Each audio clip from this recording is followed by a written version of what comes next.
bienvenue sur Europe 1. Heureuse de vous retrouver comme chaque mois d'août dans la libre antenne. Cette antenne qui est à vous pour nous confier un peu de vos joies et de vos peines, un lieu de partage et d'échange où nous nous écoutons et nous nous répondons. C'est un été chaud sur la France qui nous plonge parfois dans une certaine torpeur et pour certains dans une profonde solitude. Et ici, vous savez, on se tient toujours chaud dans le studio d'Europe 1. On parle de tout. Dans cette libre antenne, on partage, on échange. L'important est de ne pas rester tout seul. Alors ce soir, pour se parler et se dire, appelez-nous au standard au 39 21. Paul et Jeanne sont là pour vous y accueillir avec attention. Et c'est Julien Jaffray qui réalise cette émission. Vous pouvez aussi réagir à ce que vous entendez à l'antenne par SMS en composant le 7 39 21, en commençant votre texto par le mot nuit ou envoyez un mail sur le site europe1.fr. J'attends vos appels sur le 39 21. Europe 1, Sophie Peters. Bonsoir Nicole. Bonsoir Sophie, je suis très contente que vous soyez revenue. Merci à vous, heureuse de vous entendre. On va avoir un mois d'août avec Sophie, ça va être très bien, différent, chaque personne a sa différence, Caroline de Caroline, et puis vous.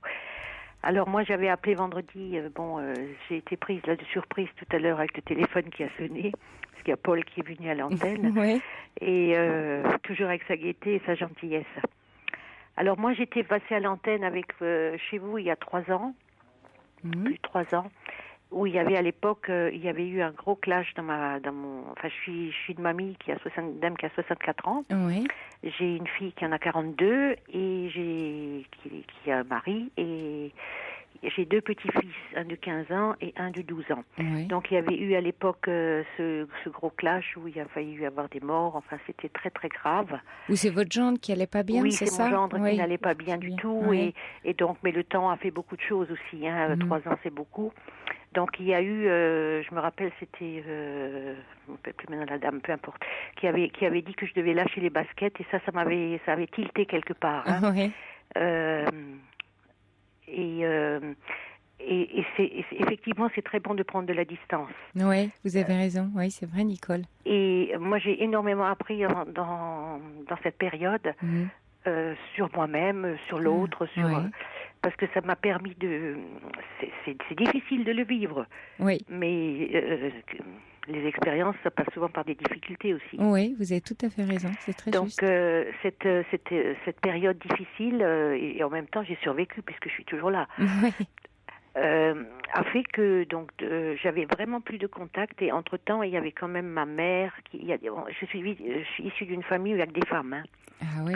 Il y a que des femmes, j'ai une sœur, ma mère avait une autre sœur, j'avais ma grand-mère, on a été élevés, ma sœur avec la grand-mère, la mère, et il y a eu une énorme rivalité entre ma mère et moi, et ma sœur et moi, ma mère avec l'autre fille, une énorme rivalité.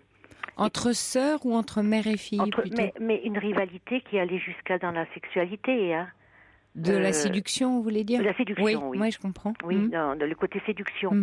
Et pendant cette période où ma fille a eu ce gros clash, eux, ayant vu que il n'y avait pas d'atome, ma fille n'est pas venue vers moi, eux, ils ont pris comme des rapaces, ils sont allés là-bas, ils lui ont apporté de l'argent, enfin, et ça a été très très glauque. Ah, vous êtes senti écartée du coup? Ah oui, j'étais complètement écartée du groupe. Oui. Et mais au début, je rentrais dans le groupe quand même par force. Oui. Et lorsque j'ai lâché prise de ne plus rentrer dans aucun des groupes, ni du côté de ma fille, ni par le gendre que j'essayais de soutenir, parce que là c'était très grave. Et encore par des petits coups de fil, par des petits mots, par des très légers. Et dès lors que tu lâches prise, les autres lâchent prise aussi. Oui, parce que vous alimentez plus. On n'alimente plus, voilà.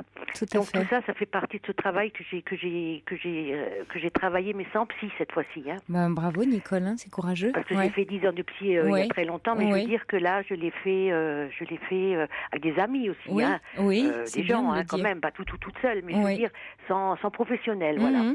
Oui. Et alors pour revenir donc à cette période négative, l'année dernière, donc ça faisait 26 mois, un truc comme ça, j'ai eu une première carte d'anniversaire que ma fille m'a envoyée en septembre, c'est un premier point tout seul.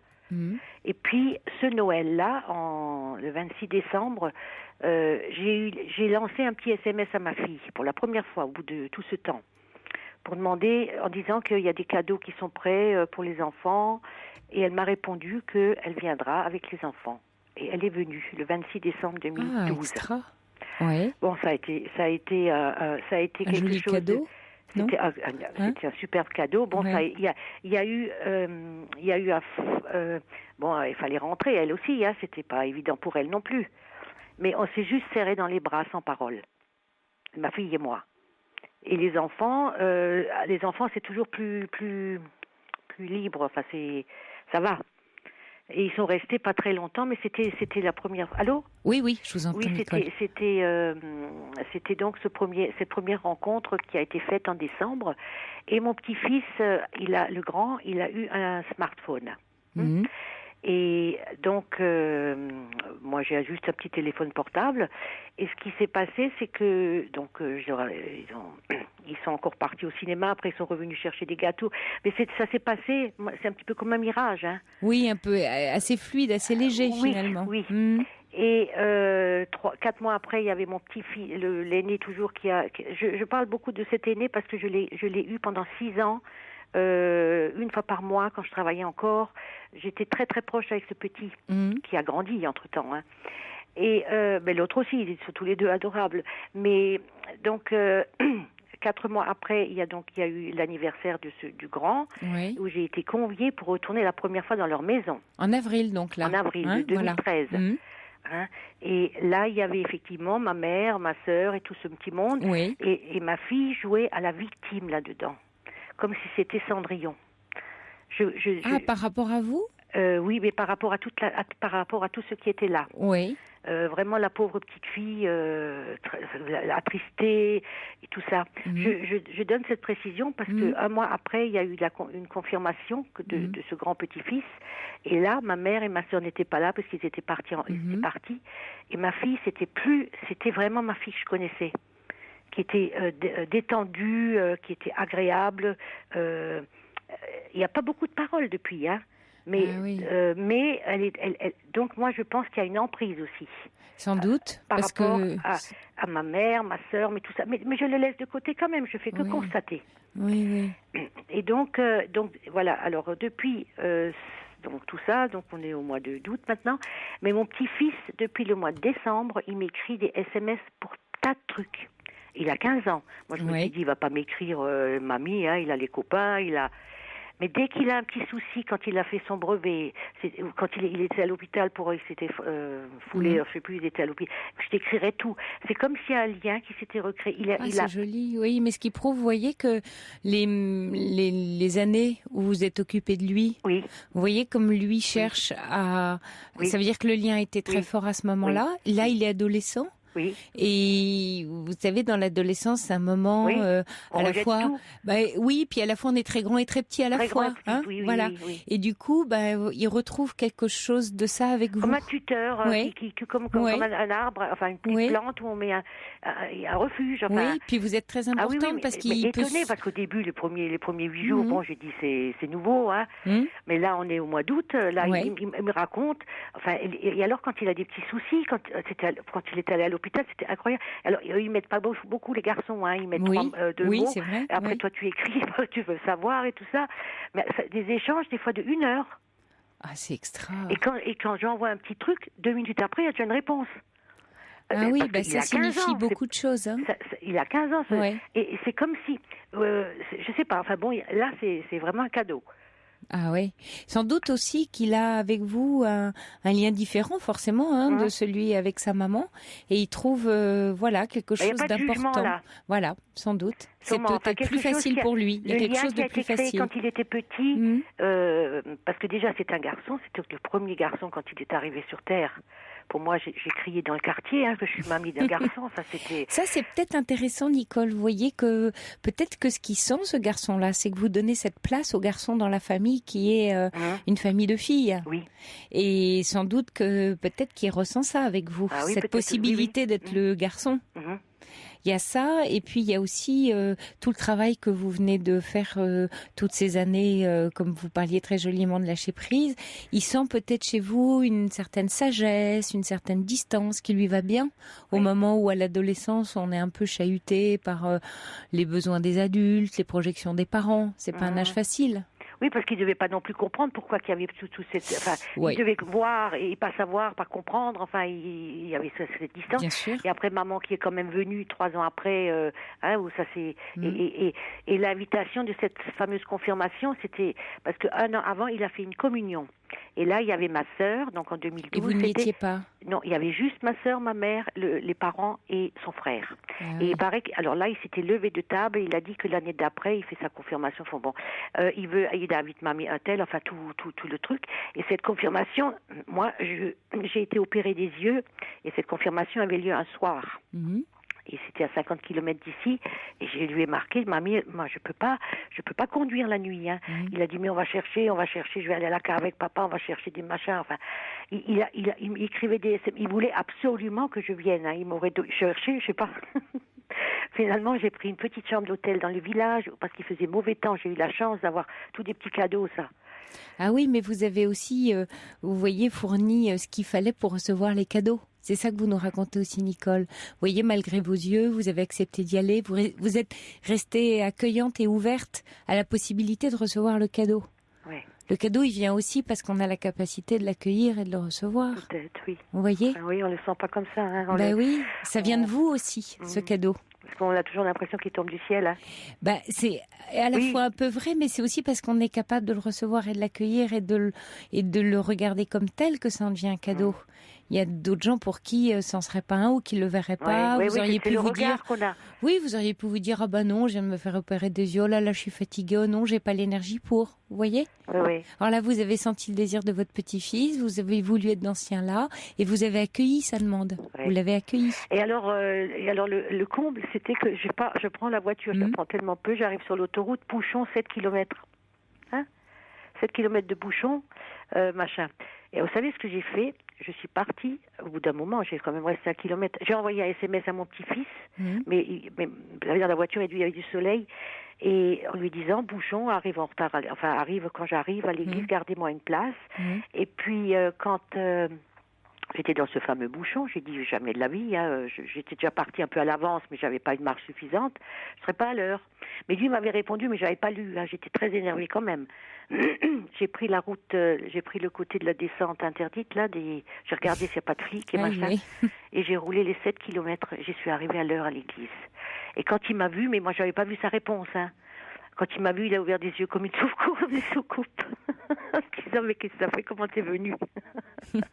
Donc c'était tout. Mais ça, c'est même la route que j'ai. Parce qu'après, il m'a dit, mais mamie, t'aurais pu aller en prison, hein? Il m'a dit après. Bah oui. Et comment votre fille, elle prend les choses à ce sujet? Ma fille m'a laissé la place dans l'église. Elle est allée derrière. C'est très symbolique. Ah oui. Ouais. Ah oui. Oui. Donc votre fille accepte maintenant, ce qu'elle n'acceptait pas il y a 3 ans, que vous preniez votre place auprès de ses enfants. Voilà. Mais ça reste vraiment que les enfants. Elle est mamie, je lui laisse sa place de mamie. Mais quand c'était tombé sur la fête des mères, moi je l'avais remerciée après cette fête par SMS en disant que c'était une belle fête, j'étais très contente. Et comme ça tombait, mais j'ai pas parlé que c'est la fête des mères, elle y était. Hein. Elle m'a répondu, je te souhaite une bonne fête à toi. C'était sa réponse. Ah oui. Donc petit à petit, vous voyez, elle revient vers vous. Mais là, donc là, ça c'était c'était le 30, c'était le 25 mars, 25 mars, oui. 25 mai, pardon, 25 mai. Et là, on est au mois d'août, alors j'avais préparé un petit SMS, mais après j'ai dit non, je sais pas si je dois l'envoyer, j'arrivais pas. Et je sais pas si je dois, voilà, c'est ça ma grande question, c'est de savoir si je dois reprendre des petits contacts ou est-ce que je dois attendre. Avec elle? Oui, avec elle. Les enfants, ça va. Hein. Est-ce que vous sentez, Nicole, que quand elle vous envoie quelque chose, vous répondez, vous la sentez réceptive ou vous avez une inquiétude? Parce que là, j'entends une inquiétude. Oui, parce que je peux aussi me dire, j'ai des idées comme ça qui passent en disant, elle me dit mais qu'est-ce qu'elle m'embête ou parce que comme elle ne va plus au contact de ma mère ni de ma sœur, c'est pour ça que je me dis, elle ne va plus nulle part. Donc je la sens seule là. Ah oui. Alors Et c'est nouveau ça? Oui, ça c'est nouveau. Ah. D'accord.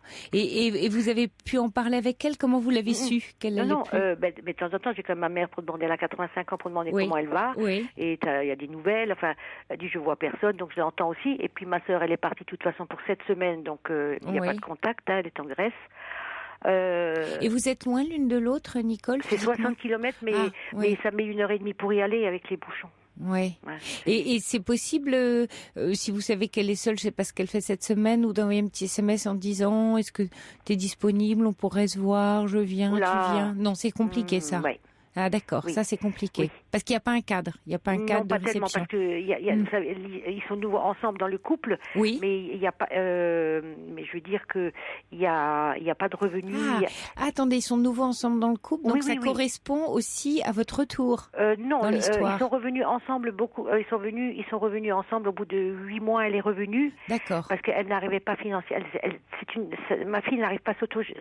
C'est pas évident, hein. Oui. Et puis elle avait laissé ses enfants au mari, mais ils sont ensemble un petit peu comme des colocations, hein, enfin, mais ils sont polis ensemble. Ils se soutiennent. Ce que j'ai vu, c'est poli, ça reste. Ils se soutiennent. Ensemble, ils se soutiennent mutuellement. Il y a un papa et une maman, c'est les enfants. D'accord. La priorité. Mais je veux pas interférer parce que moi, ça m'intéresse pas leur histoire. Et Nicole, quel serait le genre de message que vous aimeriez lui envoyer si vous projetez rien comme ça?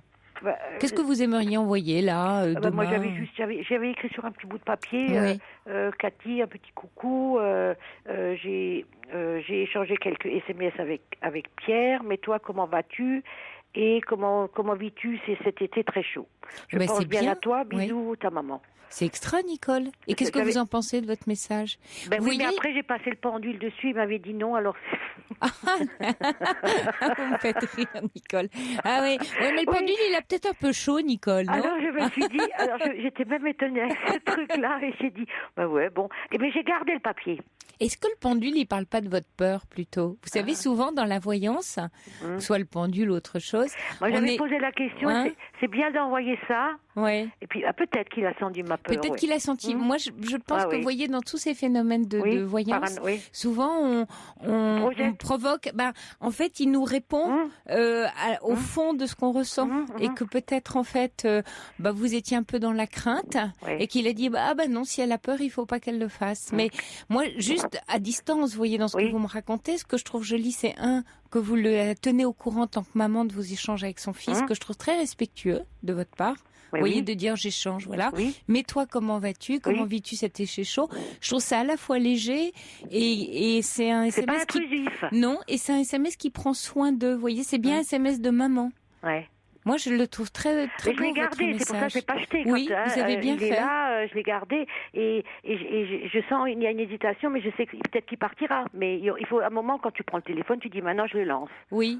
Ce qui est intéressant là, plutôt Nicole, c'est la peur que vous en avez, parce que vous voyez, quand vous me dites j'ai été étonnée de la réponse du pendule, c'est bien que votre SMS vous le sentiez. Vous voyez, vous sentiez qu'il était juste. Oui.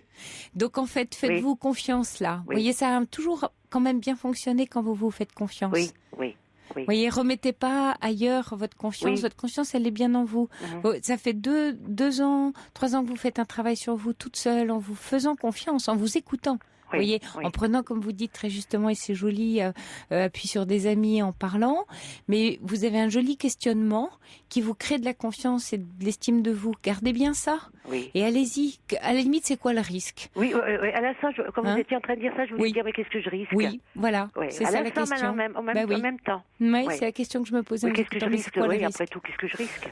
Le risque, au pire, elle répond pas, c'est vrai, vous allez vous inquiéter, vous dire, zut, mon texto est pas bon, etc. Mais de toute façon, il est bon quand même. Mais il est bon quand même, on est d'accord, parce que vous le sentez. Mais là, on l'a relu ensemble, il est bon quand même. Moi, je trouve qu'il est bon. Alors après, si elle répond pas, c'est que c'est aussi son problème. Oui. C'est elle qui se fait peut-être un nœud dans sa tête par rapport à ce SMS. Et c'est à respecter, ça la regarde. Mais peut-être vous allez être étonné, il y aura peut-être un nouveau cadeau au bout du SMS. Peut-être, oui. Oui, là, maintenant, c'est l'échange est fait, c'est bon, là. Il y a un truc, souvent dans la vie qu'on sait pas faire, c'est exprimer des demandes. Oui. En fait, là, votre façon d'envoyer SMS, c'est exprimer une demande de maman, c'est comment vas-tu, j'ai envie d'avoir de tes nouvelles. C'est ça que dit le message. Oui, c'est ça qu'il dit, oui. Voilà, et c'est joli parce que vous vous dévoilez en faisant ça, et en face, souvent on est sensible à ça. Souvent c'est qu'on n'ose pas. On n'ose pas parce qu'on a peur d'être intrusif, on a peur. Puis vous avez, c'est vrai, un passé dans cette histoire avec elle qui est là, présent. Oui, enfin, il y a une montagne à raconter. Bah oui, bien sûr, bien sûr. Mais la vie elle avance. Moi j'ai 64 Exactement. ans. Les plaisirs, les petits cadeaux qu'on reçoit, c'est des grands cadeaux après. Oui, c'est vrai. Et il faut pas s'occuper tout le temps du passé. Chacun a sa route. Hein. Oui, je suis d'accord avec vous. Elle a son chemin. Il est sûrement difficile. Elle a souvent été victime de situations. Oui. Hein, donc moi j'ai appris à travers ce travail beaucoup de choses. Ah oui, je l'entends et c'est très très touchant, vous savez, Nicole, de vous écouter parce que on sent, on vous sent très active par rapport à la vie qui vient, à la vie qui va. Et ça, c'est très beau parce que vous prenez ce qu'on appelle la responsabilité de la vie qui est la vôtre. Et c'est extra, ça. Et oui, vous avez raison, il y a des choses difficiles, et puis il y a les cadeaux, il y a ce qu'on sait voir, ce qu'on sait pas voir, on avance, et à tout âge, on découvre, on apprend sur soi, Et puis, vous voyez ce que vous illustrez dans votre capacité à bouger. Vous voyez, c'est intéressant, c'est vous qui bougez, vous faites bouger votre environnement. Oui. Bah oui. Bravo Nicole, merci de votre jolie histoire. Et donc envoyez votre SMS. Oui, il va partir. Et puis tenez-nous au courant. Oui, d'accord. Oui, vous êtes là au mois d'août encore. Oui, tenez-moi au courant. Je mettrai juste un petit SMS pour dire. J'aimerais bien savoir si le pendule se trompe pas ou bien pas. Bien arrivé, bon retour. Voilà. On verra. Hein. Voilà. On laisse. Oui. Faut l'envoyer dans l'univers, tout ça. Oui, dans l'univers, exactement. Envoyons-le dans l'univers. Voilà, comme ça, on verra bien. De toute façon, je risque rien, voilà. Non, puis il y a plein d'étoiles dans le ciel au mois d'août. Alors allez-y, Nicole. Oui, il y en a tout plein des étoiles. Et nous, on est fait d'étoiles. On est d'étoiles aussi. On est carbone. Je sais plus quoi. Le carbone. Oui. Alors je sais plus non plus, mais sûrement. Il y a la même composition, quelque chose avec les étoiles. Bonsoir Nicole. Merci beaucoup. Et puis très contente là que vous soyez à l'antenne. Et merci beaucoup de votre gentillesse. Merci de votre appel. Et merci à tous les auditeurs. Enfin, merci à tout le monde. Au revoir Nicole. Merci beaucoup. Au revoir. 39 21 34 centimes la minute. Bonsoir Camille. Oui, bonsoir. Est-ce que vous m'entendez bien? Pas très bien Camille. Il y a un effet d'écho. Il y a un écho. Oui. Parce que je suis avec mon portable.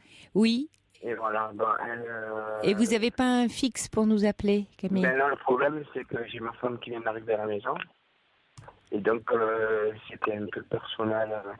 Oui, je comprends. Je voulais vous parler parce que je pense que si elle avait entendu un peu les propos, elle prendrait très mal.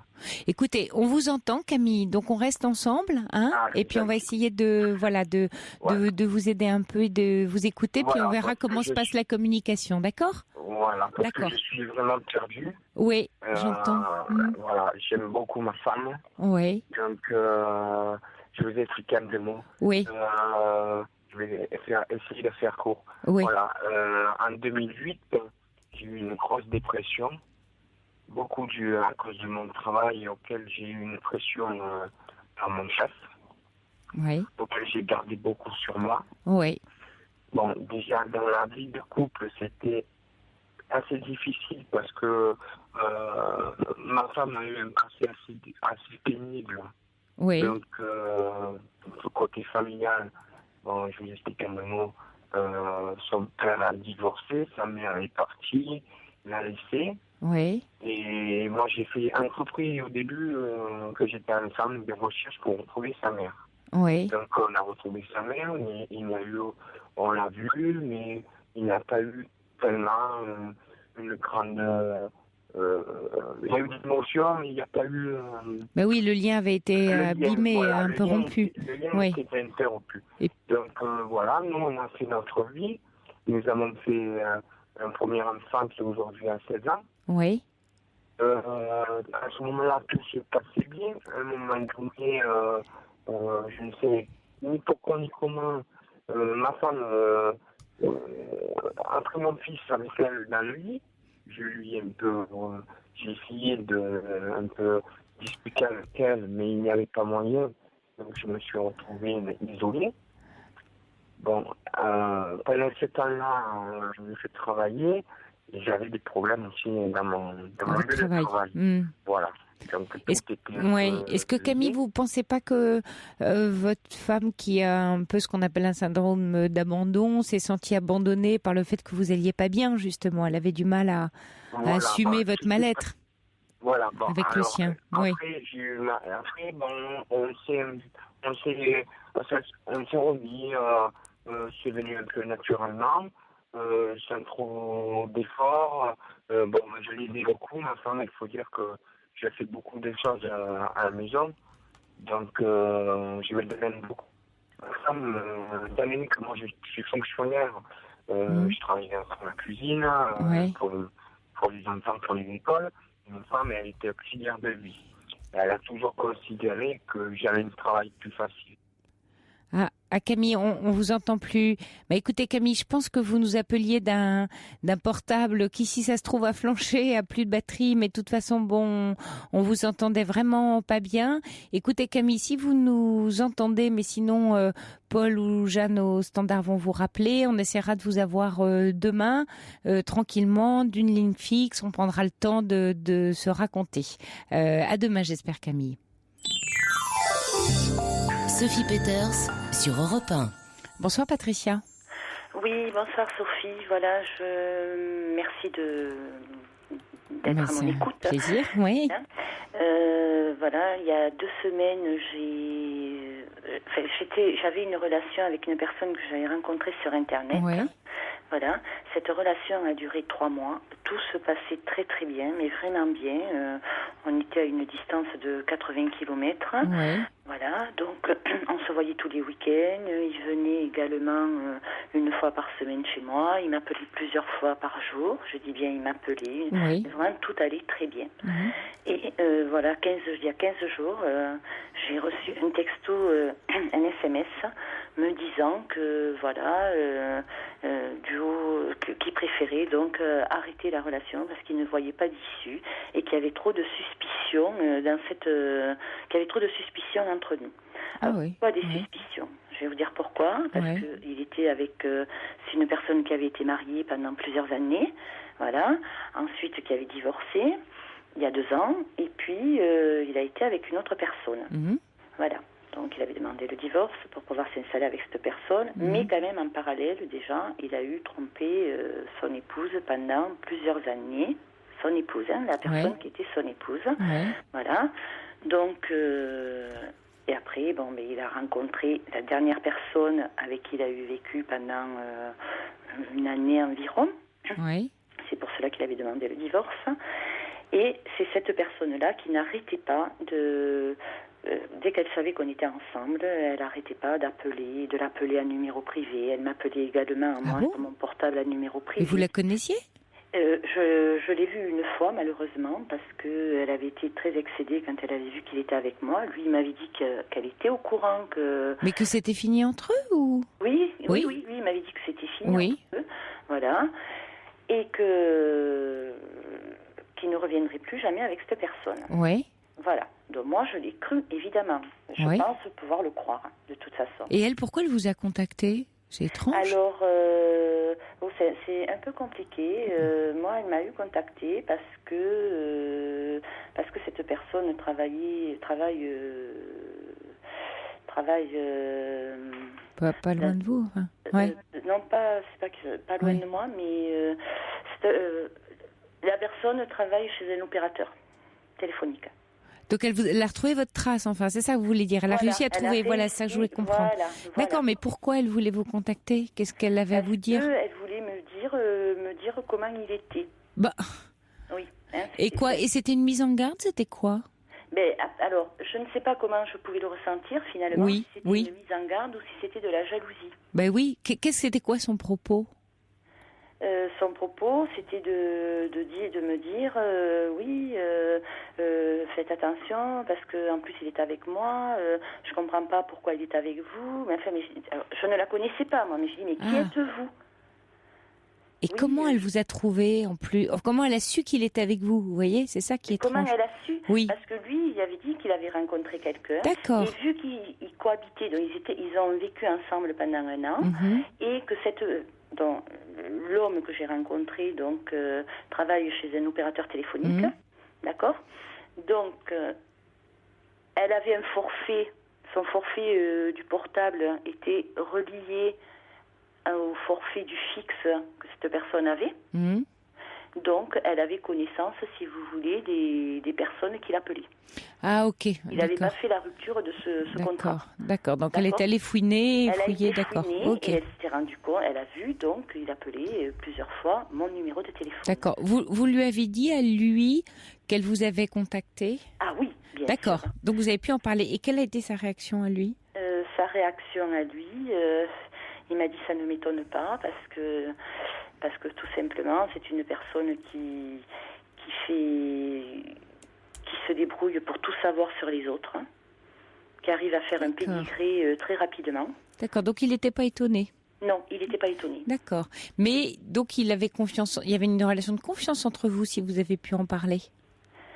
Au début, ben oui, à la base, oui. Voilà. Bien sûr. Oui, tout à fait. Donc tout là, il rompt en vous reprochant une suspicion de votre part?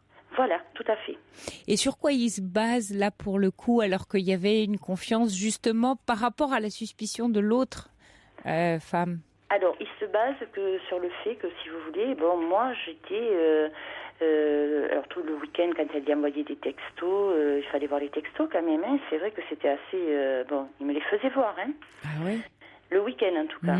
Lui, il ne répondait pas au texto. Puis, à force, je lui disais, écoute, ça m'agace là, maintenant, moi je vais lui répondre ou je vais l'appeler, quoi. Hein. Enfin, c'était à lui de faire quelque chose, oui. Mais c'est vrai qu'à force, moi je disais, attends, on va pas vivre à trois, quoi. Là, oui, hein, et puis il vous les montre, mais lui, il n'agit pas. C'est étrange. Voilà, c'est ça le problème. Oui, oui, Patricia, c'est quand même... Vous voyez, alors, il veut bien vous les montrer, et lui ne monte pas au créneau pour dire, maintenant, ça suffit, je vis une autre relation... c'est fini. Enfin, voilà. Oui, il n'est pas clair, là. Donc, c'est moi qui l'ai poussé, hein, pour faire... après, il a réussi à l'appeler. Oui. Il était très mal. Donc, il l'appelle, il lui dit... Alors, au lieu de l'envoyer paître, il lui dit, mais pourquoi tu m'appelles? Pourquoi tu m'appelles? Oh là elle lui dit, mais tu sais pourquoi? Attends, mais je veux savoir pourquoi déjà tu m'as laissé comme ça. Il lui dit, mais arrête, tu vas nuire à ma nouvelle relation. Tu es en train de nuire à ma nouvelle relation. J'ai le droit, moi aussi, lui, de refaire ma vie. De pouvoir refaire ma vie. Mm-hmm. Oui, et c'est vrai qu'il était très gêné. Il n'osait pas lui dire fermement, arrête, dégage. Oui, et oui, c'est ça. Et puis maintenant, voilà. Et moi, c'est vrai que je lui disais, écoute, mais après, quand il raccrochait, mais je lui disais, mais assume, c'est pas possible. Et alors, du coup, ça, c'était il y a combien de temps? Parce que là, la rupture, donc, vous venez de le recevoir, le texto, il n'y a pas longtemps? Je l'ai reçu il y a 2 semaines. Il y a 2 semaines. Et cet échange que vous racontez a eu lieu quand? Ah, mais c'était tous les week-ends, hein, de toute façon. D'accord. Et là, tous les week-ends. Et là, donc, pourquoi vous pensez qu'il vous accuse d'être irrompt pour cause de suspicion de votre part? Mais voilà, j'aurais voulu savoir, parce que c'est vrai que parfois, quand il me disait, ce soir, je vais manger là, c'est vrai que je disais, ah, c'est sûr, mais je lui disais gentiment, en plus, c'est sûr, au moins, je lui disais. Parce qu'évidemment, je pensais à son ex. Bien sûr. J'avais un doute. Enfin, est-ce que c'est moi qui suis pas normale ou est-ce que... c'est que vous avez été entraînée bien malgré vous, Patricia, dans effectivement, et vous aviez raison, une histoire à 3. Et donc, il n'a pas été clair, et vous a mis entre les deux. Dans quelle mesure, il s'est servi de l'une puis de l'autre pour, parce qu'il savait pas, parce qu'il hésitait, enfin, on n'en sait trop rien. Je tiens aussi quand même à vous signaler que la deuxième fois que je me suis rendue à son domicile, un soir, son portable a sonné, un numéro privé, d'accord, donc il répondait pas quand c'était du privé parce qu'il savait que c'était elle, et après il se mettait à m'appeler à moi également, d'accord. Ouais. Et ensuite, ça a sonné à sa porte et il ne voulait pas répondre. Je lui ai dit, écoute, réponds, parce que c'est quand même bizarre. Non, il me dit, c'est elle. Mais enfin, quand même, je lui dis, si tu ne réponds pas, moi, je veux pas passer une soirée désagréable, quoi. Hein, je veux pas me prendre la tête par rapport à ton ex. Je lui dis, si c'est vraiment terminé entre vous deux, je lui dis, tu réponds. Sinon, moi, je m'en vais. Et alors ? Alors, oui, mais il me dit, elle va être désagréable, elle est hystérique, elle fait des crises. Pardon, je lui dis, écoute, moi, je ne veux pas de relation à 3. Donc, je veux être tranquille. Sinon, je m'en vais. Je repars chez moi. Oui, ça me paraît juste. Et alors, comment ça s'est terminé la soirée? Vous êtes reparti? Elle continue à sonner. Donc il a répondu. Oui. Il a quand même répondu. Et elle lui a dit, est-ce que je peux te voir? Oui. Et du coup, il a dit oui. Donc, il est descendu. Je suis allée avec lui. Descendu également. Oui. Voilà. Et donc, quand elle m'a vue, elle a été très surprise. C'est curieux parce qu'elle lui a dit, mais c'est elle. Et lui, il lui dit oui. C'est elle, c'est Patricia. D'accord.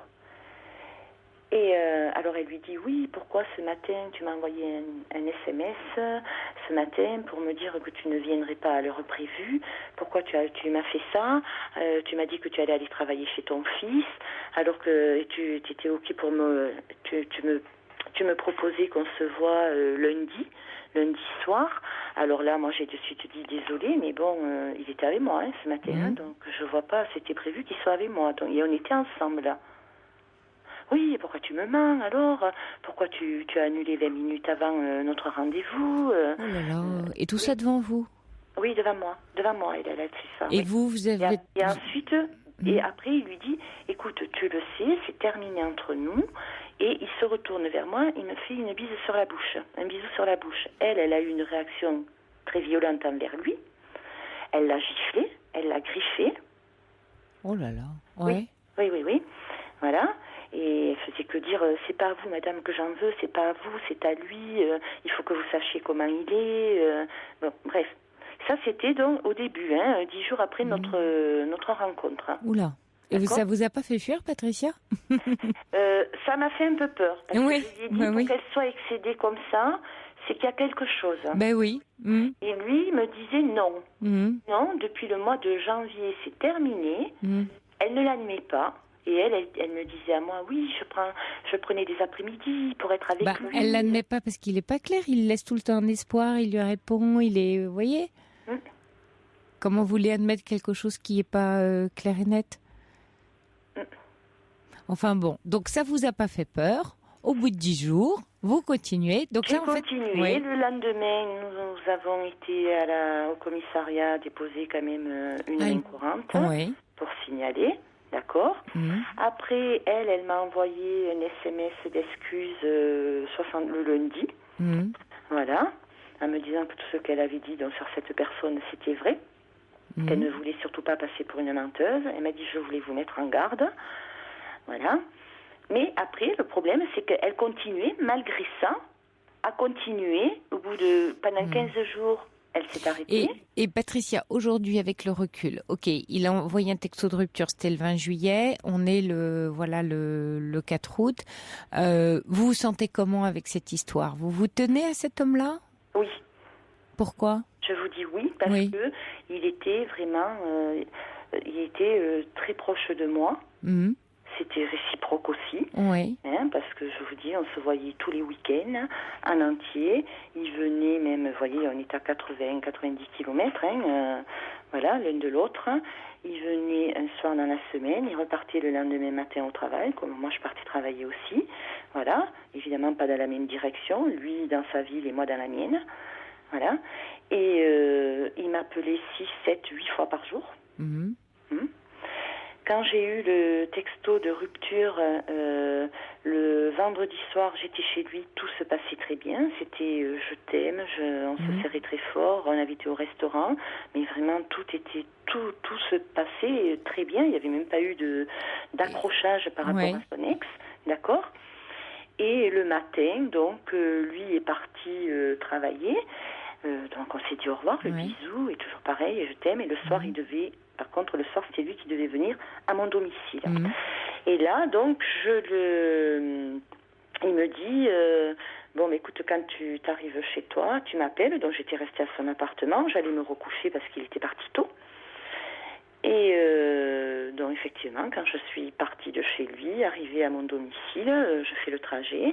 En arrivant chez moi, donc je l'appelle et je lui dis, voilà, coucou, je suis bien arrivée. Déjà, il me dit, tu n'as pas redormi? Non, je lui dis, j'arrivais pas, il faisait chaud, bon bref. Et voilà, j'ai dit, j'en ai profité pour faire les courses pour ce week-end, comme ça on sera tranquille, bon bref. Et je vais faire ce que j'ai à faire chez moi.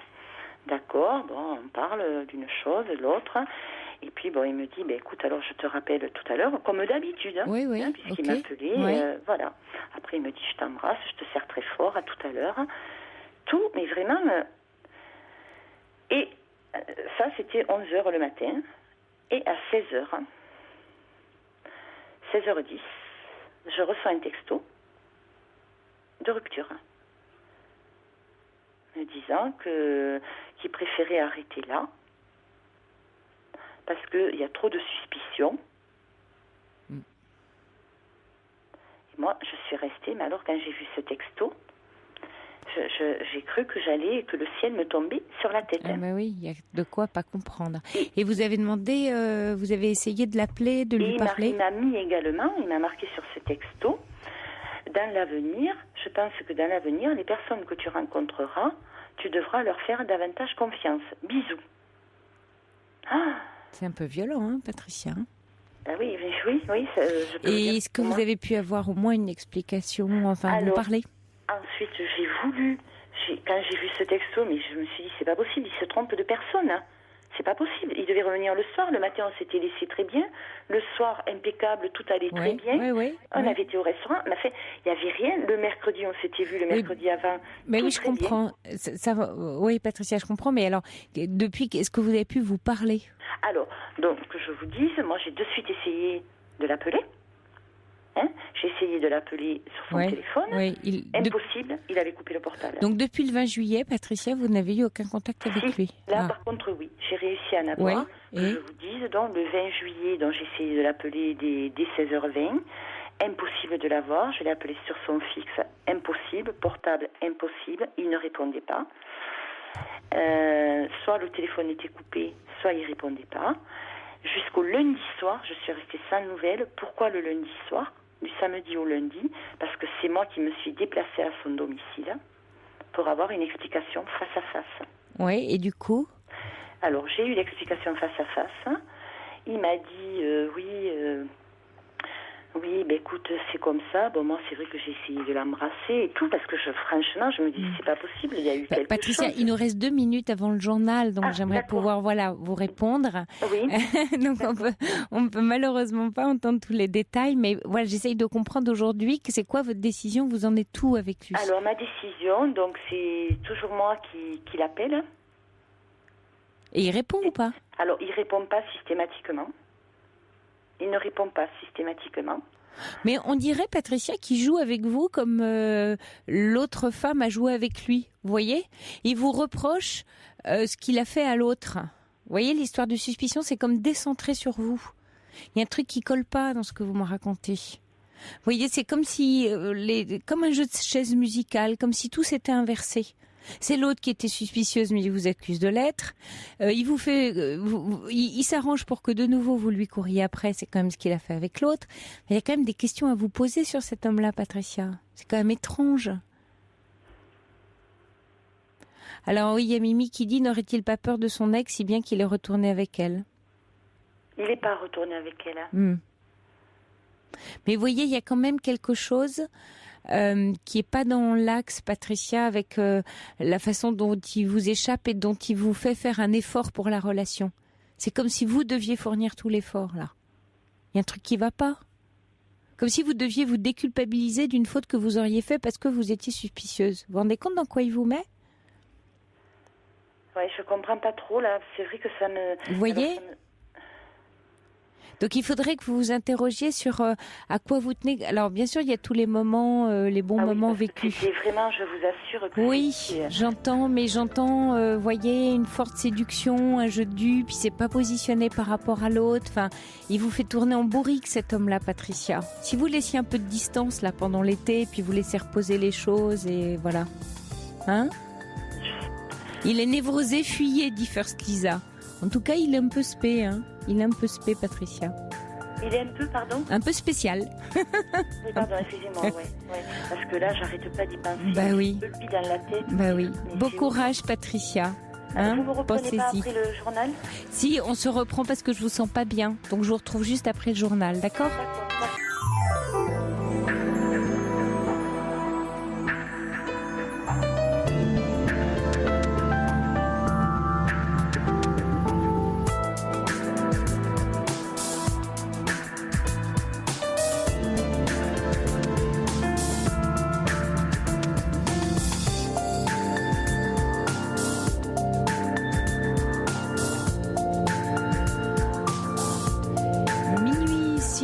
sur Europe 1. La libre antenne se poursuit encore pendant une heure où on peut se laisser aller aux confidences, mais aussi celle où on peut partager ses angoisses qui se font plus vives au cœur de la nuit. Alors si vous ressentez le besoin de partager ce que vous vivez, ce que vous éprouvez, je vous invite à composer le 39 21. Vous serez accueillis ce soir par Jeanne et Paul. Vous pouvez aussi réagir à tout moment par internet sur le site d'Europe 1 ou par SMS au 7 39 21 en commençant par le mot nuit. Je compte sur vous et sur vos appels. Europe 1, Sophie Peters. Et nous retrouvons Patricia qui est avec nous juste avant le journal de minuit. Vous êtes là, Patricia ? Oui, je suis là, oui. Oui, alors on n'allait pas se quitter comme ça parce que je vous sentais très angoissée. Ben oui, ça fait 2 semaines que ça dure, ces angoisses. Donc c'est vrai que je suis très mal parce que je me pose tout un tas de questions et même sur moi, je me dis c'est pas possible. C'est moi qui ai un problème ou... C'est quoi la question qui revient en boucle, Patricia, dans cette histoire ? Pourquoi un SMS aussi brutal alors que tout allait bien ? Pourquoi ? Et à ça, il a répondu ou pas dans les discussions que vous avez eues avec lui ? Alors, dans la discussion que nous avons eue, il me dit, il y aura toujours des suspicions. Il n'en dit pas plus. Oui, mais quand vous parlez, vous lui demandez de quoi il s'agit en termes de suspicion ? Oui, bien sûr. Lui, il me dit, oui, t'as toujours des doutes. Par exemple, je vais à tel endroit et tu me dis, c'est sûr. Oui, je lui dis, oui, bien sûr. Oui, je te pose la question parce que comme ça, puis c'est ma façon d'être. Hein. Et puis aussi, c'est cette histoire-là qui vous a... Comme je lui ai dit, si je suis comme ça, c'est bien parce que, tu sais très bien, c'est à cause de ton ex. C'est légitime, oui, exactement. Il me dit, mais moi, je ne veux pas faire ménage à 3. Je lui dis, attends, ne me dis pas que tu veux pas faire ménage à 3. À toi d'être franc avec elle et d'être ferme, quoi. Tu l'envoies bouler, carrément. Et vous pensez que c'est terminé avec elle ? Oui. Et Patricia, alors vous me dites que vous tenez à lui, il y a quelque chose à tenter. C'est effectivement on va dire de faire reset, vous voyez, sur l'histoire et sur vos angoisses, et puis de retrouver un peu de confiance envers lui en lui donnant des signes de votre confiance, c'est-à-dire de ne plus poser toutes ces questions et de voir un peu ce qui se passe. Je dis éventuellement, mais est-ce que vous pensez que ça va aller comme ça ? Vous y croyez à ça, à ce scénario-là ou pas ? Je sais pas, honnêtement. Je sais pas, justement, c'est pour ça que je voulais avoir votre avis, parce que je suis quand même assez perdue. Mais il vous a beaucoup perdu, vous voyez ? C'est un homme qui vous a beaucoup perdu. Donc, il vous a ballotté, il s'est pas positionné, après il vous lâche brutalement par SMS. Même si, vous avez passé des moments doux et délicieux avec lui, il y a quand même peu de respect, en tout cas, de sa part à lui, dans la façon qu'il a d'être avec vous. Dans la relation. Il n'a pas de respect pour cette relation. Et pourtant, je le sentais vraiment entier, honnêtement. Oui. Ah oui. Même mes amis qui l'ont connu et tout le monde l'a trouvé vraiment sympathique, agréable, gentil. Et Patricia, si vous, je ne sais pas à quand remontent vos derniers contacts avec lui, mais si vous lâchez un peu, est-ce qu'il n'y a pas un moyen de voir comment il se positionne, s'il sent que vous lâchez ? Parce que peut-être que ce qui lui plaît là, c'est de sentir que vous vous accrochez. Il est habitué à ça, puisqu'il est habitué à ça avec son ex. Donc c'est un peu ce qui provoque aussi, vous voyez ? Dans sa forme. Il rejoue quand même un scénario qui est de séduire, de lâcher, et après on lui court après. Enfin, ça fait 2 fois qu'il on va dire, joue à ça, entre guillemets. Oui. Donc c'est peut-être intéressant de voir qui il est vraiment en lâchant un peu prise. Donc il faudrait plus que je lui envoie de textos, parce qu'il ne me répond pas systématiquement. Non, il joue là. Il joue avec vous, au chat et à la souris. Et vous êtes la souris, Patricia. Donc c'est douloureux, mais à un moment donné, dans cette histoire, vous êtes perdu parce que ce que vous perdez, c'est l'estime de vous. Oui. C'est le respect de vous. Et ça, c'est horriblement douloureux. Horriblement douloureux. Personne ne peut vous faire une chose pareille, vous voyez. Aucune relation d'amour peut permettre ça. Ça n'en est pas une. Ça peut pas en être une. Une relation où un des deux perd son estime de soi. Or, en vous ballottant, vous savez plus qui vous êtes. Vous êtes perdu. Complètement. Et donc là, ce qui est important dans cet été... Une semaine... Bah oui, vous voyez... C'est pas honnête, vous voyez, c'est pas honnête. Il y a Angie qui envoie un message qui dit « Les dés étaient pipés dès le début, aucun respect dans les faits ». C'est les faits. Hein. L'amour, ce sont aussi des actes, Patricia. Alors, ok, il a des jolis mots, il est tendre, il vous serre dans les bras, il vous dit qu'il vous aime, mais dans les faits, c'est ça qu'il faut regarder. Hein, y a Marie de Paris qui dit « Ce monsieur s'est peut-être servi d'elle pour rendre son ex jalouse. Ils doivent avoir une relation sadomaso. Ils se sont remis ensemble. » Bon, on ne sait pas.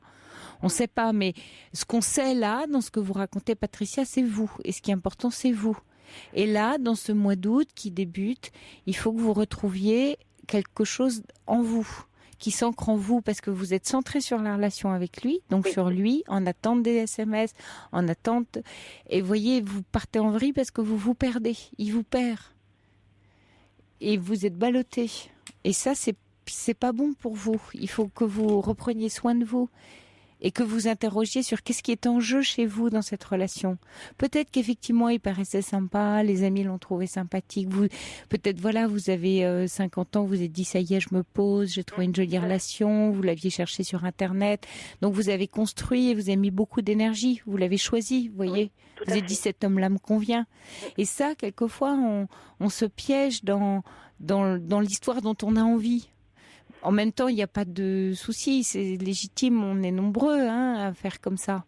Mais le piège, il est là, il est qu'on construit une histoire parce qu'elle nous convient, et puis on occulte finalement la réalité qui, pendant ce temps-là, envoie des signaux d'alarme, mais qu'on ne voit pas s'allumer. Et c'est un peu ce qui vous arrive. Donc vous ne voyez pas les signaux d'alarme s'allumer, puis vous tracez parce que vous avez décidé que celui-là, il vous convenait enfin. Mais de fait, il convient pas tant que ça. En tout cas, il vous rend pas heureuse, vous voyez, et il vous fait souffrir. Sans doute, peut-être que, vous voyez, c'est toujours difficile de présumer. Il était peut-être au moment où il était dans la relation avec vous, les mots qu'il vous a dit, la relation qu'il a vécue, mais c'est qu'il joue. Son problème, c'est que là, il est en train de jouer. C'est ce qu'il fait dans la relation qui va pas. Peut-être qu'il tient à vous. Justement, c'est le moment de le prouver et de se rendre compte. C'est de lâcher et de voir ce qui se passe en face. Et d'inverser. C'est-à-dire de pas être là. Parce que là, vous êtes constamment là où il attend que vous soyez. Vous voyez, vous êtes un peu son jouet. Donc il joue. Vous êtes la souris. Transformez-vous en chat, Patricia. Hein? Changez de costume, là. On lâche la souris. D'accord? Donc je ne vais pas avoir d'espoir qu'il y ait un retour ou on ne sait pas. Faites confiance. Laissez la vie faire. Quelquefois, il faut lâcher de la maîtrise, surtout dans les relations amoureuses, pour laisser de la place. Laissez la vie vous prendre en main, là.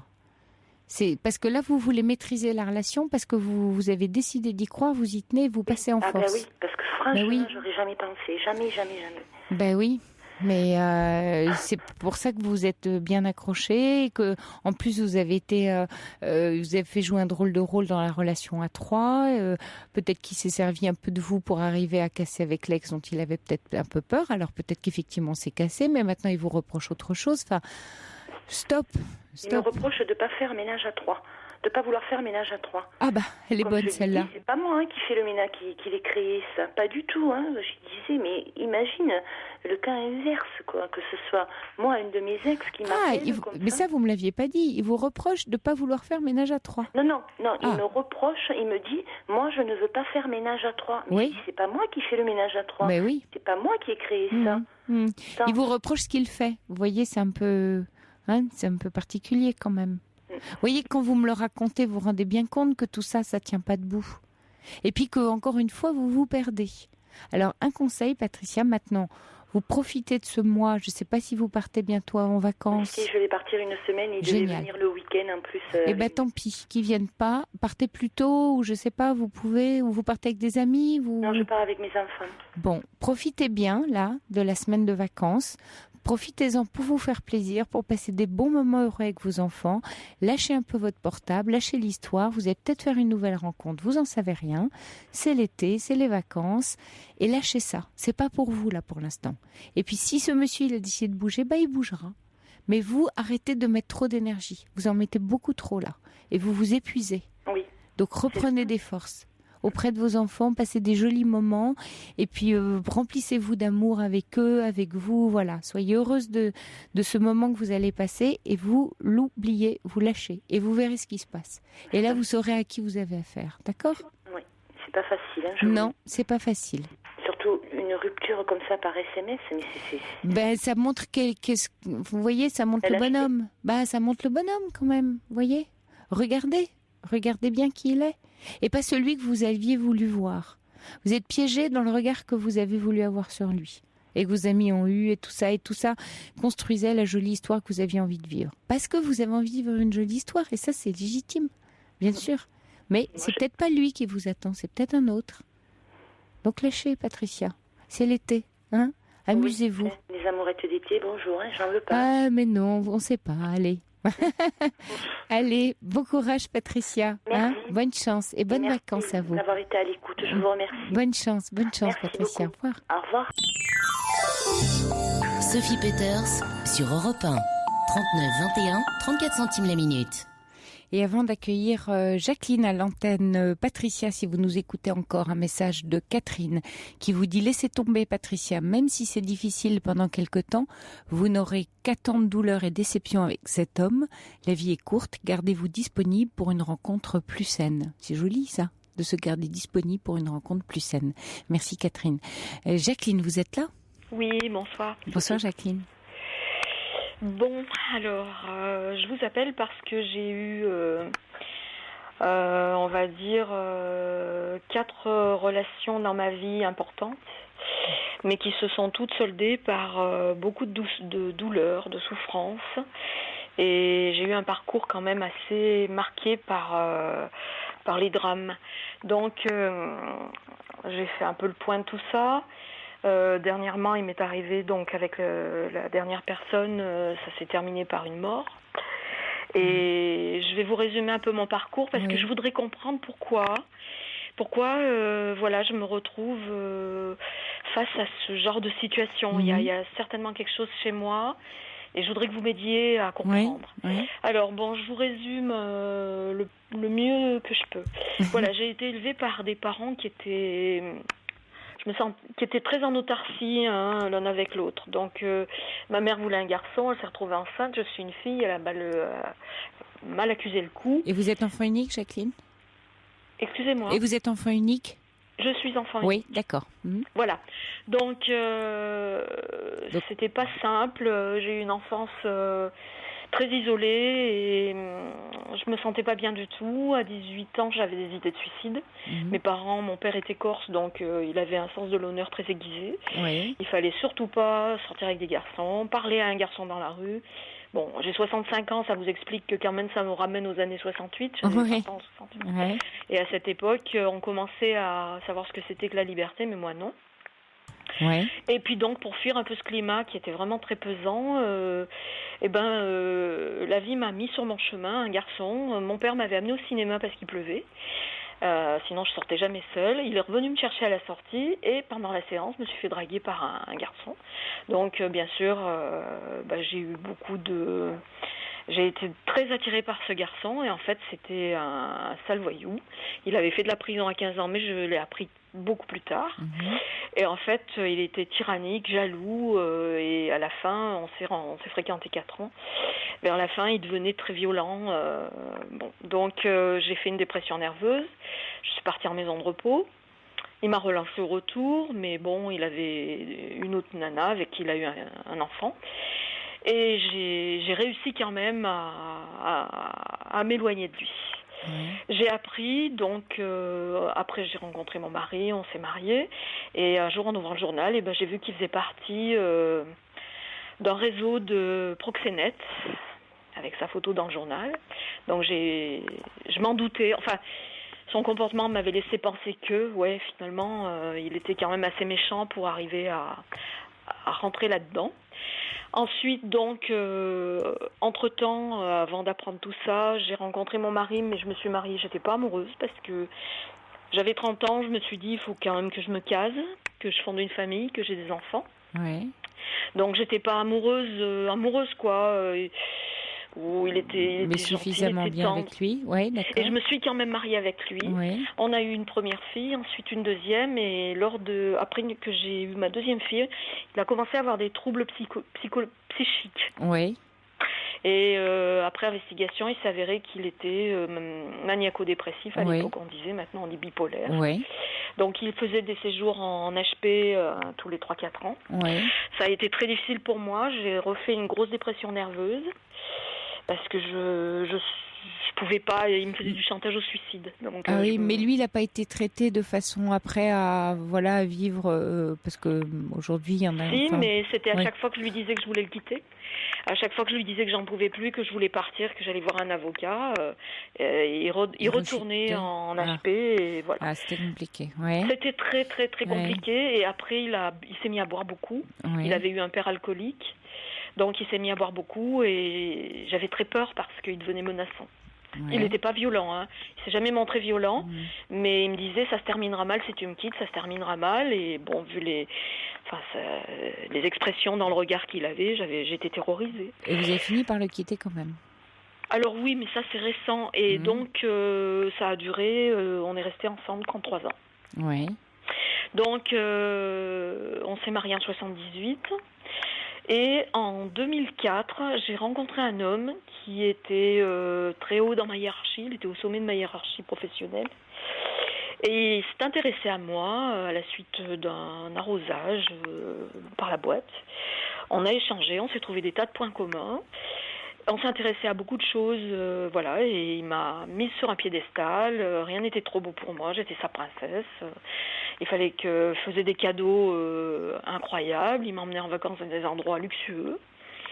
Et puis je suis tombée très amoureuse de lui, mais finalement ça a duré 3 ans. Mais au bout d'1 an et demi, il commençait déjà à être très négatif dans ses propos en me disant que j'avais grossi, que finalement j'étais un peu bornée, que j'étais plus la princesse, quoi. Donc voilà, et pour finir, il a laissé traîner des mails pour que je tombe dessus, parce qu'il me disait je mets mon ordinateur à ta disposition, voilà, j'en avais pas. Et il a laissé traîner des mails pour que je vois qu'il avait d'autres nanas, quoi. Et en fait, à ce moment-là, il en était à me traiter de grosse vache. Donc, vous voyez, je veux dire, c'était devenu vraiment quelque chose de torturant. Ouais. Et j'ai basculé de mon piédestal et je me suis pris des grosses claques, quoi, parce que autant il m'avait mise très très haut, autant il me rabaissait, il était méprisant, il était dur. Mais malheureusement, comme je vivais ce drame dans mon mariage, je me suis raccrochée à lui toutes mes forces. Je comprends. Absolument. Et puis finalement, tant et si bien que je suis partie faire de la randonnée avec une copine. On est allé faire la route de Compostelle. Ouais. Et puis ça m'a permis de prendre beaucoup de recul, de me rendre compte que c'était quelqu'un de très toxique pour moi. Et quand je suis rentrée, on s'est plus vu. Donc il était ravi que je l'ai laissé parce que finalement, il me lançait des SMS de temps en temps pour me dire qu'est-ce que tu deviens, on devrait se revoir. Mais bon, voilà, il avait le terrain libre. Et puis après, j'en bavais encore dans ma vie de couple, ça n'allait pas.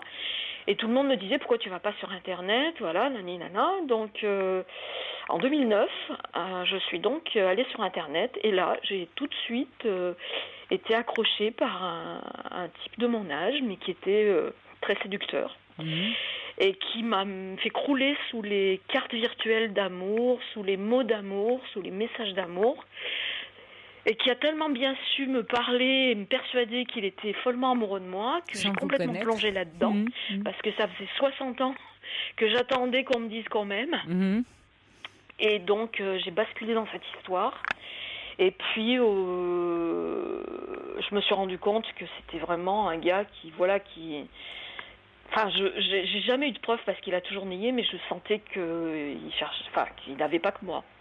Et ça me faisait beaucoup souffrir, de plus en plus souffrir. Donc, pour tout vous résumer, parce que je ne vais pas prendre trop de temps, je vais aller direct au but. Ça s'est mal terminé parce que du coup, sa femme a découvert le poteau rose parce qu'elle est tombée sur un SMS qu'il m'avait envoyé.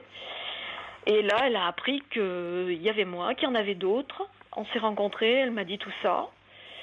Et il a fait un raptus suicidaire, d'après mon thérapeute. C'est-à-dire qu'il n'a pas accepté que sa femme le mette en demeure de quitter la maison et de partir. Et il s'est suicidé le 8 décembre. Et donc, avec tout ce parcours, je me dis que je fais un deuil de l'amour, parce que franchement, après tout ça, comment y croire ? Je me dis que je suis formatée pour, de toute façon, vivre des histoires difficiles et qui me font souffrir. Alors vous allez me dire, à 65 ans, on peut toujours se dire qu'on n'aimera plus et qu'on sera plus aimé. Hein. Là, je suis vaccinée pour un moment. Mais ce que je comprends pas, c'est pourquoi je me suis trouvée face à tout ça. Ouais, et j'ai entendu que vous étiez en thérapie, c'est ça, oui. Jacqueline, depuis longtemps ? Oui, j'ai fait plusieurs thérapies avec des thérapeutes différents. Le dernier en date, donc, qui a suivi cette dernière histoire. Oui. Une fois, je lui ai dit, je suis une dépendante affective, hein, j'ai bien compris tout ça. Et qu'est-ce qu'il a dit ? Et est-ce que vous pensez que je peux arriver à en guérir, quoi, avec ma thérapie. Il m'a dit, vous êtes ici pour pouvoir pleurer, pour pouvoir vous révolter, pour pouvoir dire tout ce que vous avez qui vous fait souffrir, mais ça ne sera que ça. Et donc les entretiens durent 25 minutes et en fin d'entretien, je suis fauteuil tourné contre le mur. Oula, ouais. Oui.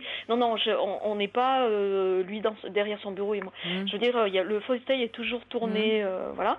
Et il me dit toujours, voilà, c'est terminé pour cette fois-ci. Donc, je suis très frustrée par cette démarche qui ne m'apporte pas de soutien. Mais oui, finalement, ça ressemble à vos relations avec vos hommes. Hein. C'est intéressant, Jacqueline, là, ce que vous me racontez avec votre thérapeute. J'avais pas tilté là-dessus du tout. Il y a un lien, moi, en vous écoutant me raconter tout comme ça, assez rapidement, que je trouve assez intéressant vous concernant. Et encore une fois, il y a Jean-Luc, avant je voulais vous lire son message, je le trouve vraiment bien pour vous, qui dit « Vous avez un parcours difficile, mais ne culpabilisez pas, Jacqueline, pensez à vous. » Je ne culpabilise pas du tout. Non, d'accord. Mais je veux comprendre pourquoi je me trouve toujours en but à des histoires douloureuses pour moi. Et alors, vous avez démarré votre histoire, quand vous me l'avez racontée, en me parlant de votre papa. C'était assez bien vu. Oui. Mais surtout, ce que vous avez dit sur votre papa résume assez bien, je trouve, tous les hommes que vous avez croisés. Oui. Vous m'avez parlé d'un père pour lequel vous étiez sous emprise, un peu tyrannique, dont vous étiez un peu un objet, qui décidait un peu la vie pour vous. Beaucoup. Et j'ai le sentiment que les hommes que vous avez croisés ressemblent étrangement à ce papa. Sauf mon mari, qui a été très... Sauf votre mari, oui. Avec lequel je suis restée 33 ans. Oui, et je pense que ce mari, il y avait sans doute avec lui un espoir de rendre un homme heureux. Comme non, non, pas de rendre un homme heureux, non. D'être aimé. D'être aimé. Mais d'être aimé par quelqu'un qui avait... vraiment compulsif, quoi. Mais d'être aimé par un homme qui avait un mal fou à s'aimer lui-même. Donc c'était compliqué. Il était sous emprise d'une mère très autoritaire, très possessive, qui disait « c'est la fille que j'ai pas eue ». Il était le deuxième d'une fratrie. L'aîné, il y avait des tensions avec sa mère. Le dernier est arrivé 14 ans après. Donc il était le deuxième, il était doux. Blond, yeux bleus, je veux dire, le jeune homme timide, un peu inhibé, voilà, complexé sans doute. C'est certainement pour ça que je suis allée rechercher de l'amour auprès de lui, parce que je me suis dit en le voyant que celui-là ne me ferait pas souffrir. Ne ferait pas de mal, oui, c'est ça. Il n'était pas dangereux. En plus, vous n'étiez pas amoureux, c'est encore moins dangereux. Voilà. Mais je veux dire que c'était pas calculé. Hein. Je me non, suis bien pas sûr, dit, non. Oh, c'est ce qu'on comprend après, souvent, dans la vie. Hein. Bien sûr. J'ai cru l'aimer parce qu'il était gentil, il était prévenant. Oui. Aujourd'hui, avec le recul, vous êtes rendu compte du rôle qu'il avait. Mais c'était pas, je veux dire, calculé, conscient. Mais vous voyez, je vous trouve effectivement pas dans la culpabilité avec vous, mais je vous trouve dur avec vous, Jacqueline, parce que vous dites, je suis formatée pour vivre des histoires difficiles. Je suis dépendante affective, j'ai aucune chance de m'en sortir. Mais oui, mais vous avez une façon de parler de vous comme, vous voyez, des croyances sur vous-même qui sont très enfermantes, comme si vous aviez décidé qu'il y a des choses qui sont pas pour vous, vous n'y avez pas droit. C'est mon 4e KO et c'est terminé par un suicide. Alors, oui, mais vous n'en êtes pas responsable. C'est culpabilisant. Oui, mais c'est culpabilisant. J'arrive seulement au bout de 6 mois là maintenant à faire la part des choses, mais pendant 6 mois, j'ai cru que j'allais mourir. À cause de... Oui, parce que, j'ai parlé avec cette femme, je lui ai dit que j'avais une relation. Il avait dit que j'étais juste une fille avec qui il avait tiré un coup dans une voiture. Donc vous vous rendez compte, tout ce mépris, enfin c'est douloureux tout ça. Donc forcément que j'ai craché le morceau et que j'ai dit non, c'est pas vrai. Je lui ai donné des preuves, comme quoi ça faisait 3 ans qu'on était ensemble. Et donc, grâce à ça, je pense, peut-être aussi grâce à d'autres témoignages, je sais pas, je suis peut-être pas la seule, mais c'est pour ça qu'elle lui a dit, puisque maintenant je sais, je ne te pardonnerai pas. Et tu as menti à tout le monde. Et vous vous sentez du coup un peu responsable de ça. Il s'est pendu. Oui, Jacqueline, c'est que... J'ai pas pu faire le deuil, hein. Non, mais... Parce qu'il n'y a pas eu, je veux dire, il a demandé à être incinéré, il n'y a pas de tombe, il y a aucun endroit. Et il a fait disperser ses cendres. Donc, je veux dire, j'ai même pas un lieu pour aller me recueillir. Oui, mais là, il y a une partie de l'histoire qui est pas la vôtre, Jacqueline. Il y a quelque chose de pas juste dans ce que vous me racontez, vous voyez. En fait, ça va bien avec les relations d'emprise que vous avez vécues. Oui. Et vous continuez l'emprise de cet homme avec vous, au-delà.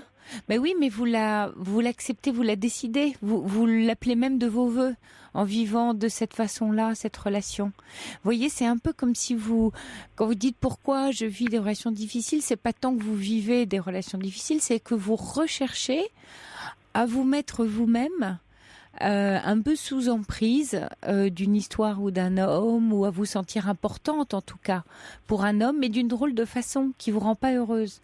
On peut être importante, bien sûr, être aimée dans l'amour, mais là c'est dans une façon qui vous fait souffrir, comme si vous répétiez quelque chose qui vous parle, comme s'il y avait que ça auquel vous avez droit. Le travail que vous avez à faire, là, Jacqueline, en thérapie, ce serait, j'ai envie de dire, un travail sur les croyances.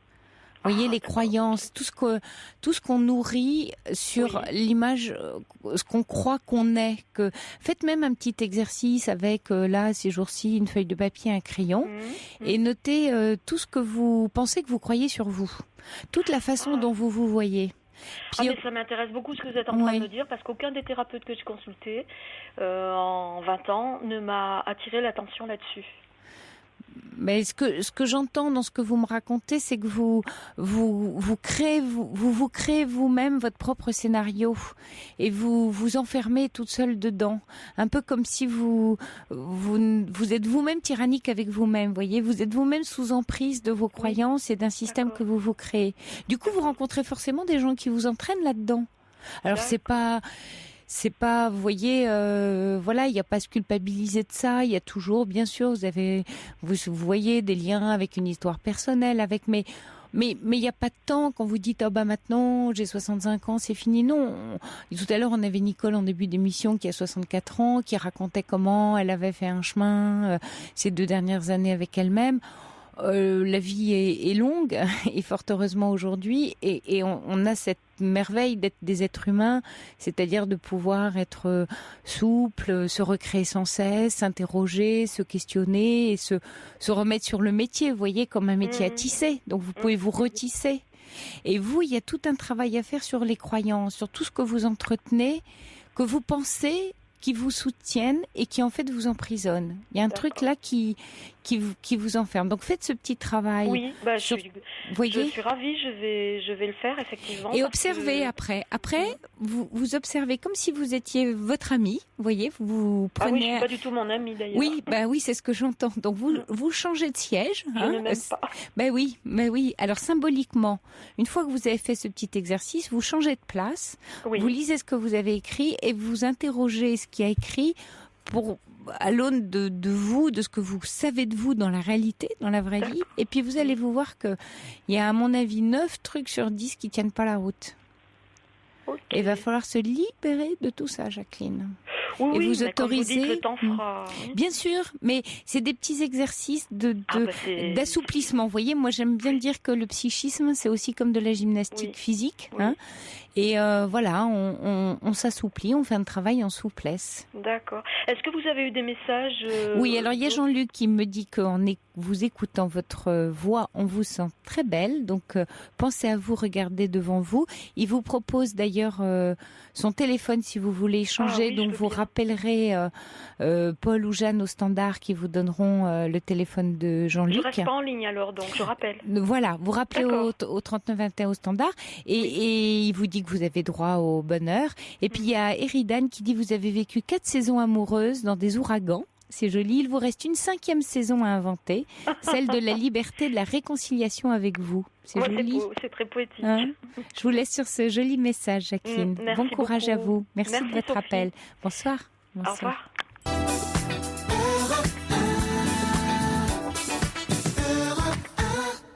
Bonsoir Camille. Oui, rebonjour. On vous a retrouvé. Oui, merci de me recevoir. Super. Oui. Donc vous êtes allé, vous réfugier chez votre papa pour avoir une ligne fixe, c'est ça ? Voilà, tout à fait. Super. Donc voilà, moi je vous ai expliqué un deux mots déjà au début. Oui. Ce qui s'est passé, voilà, ce qui se passe actuellement.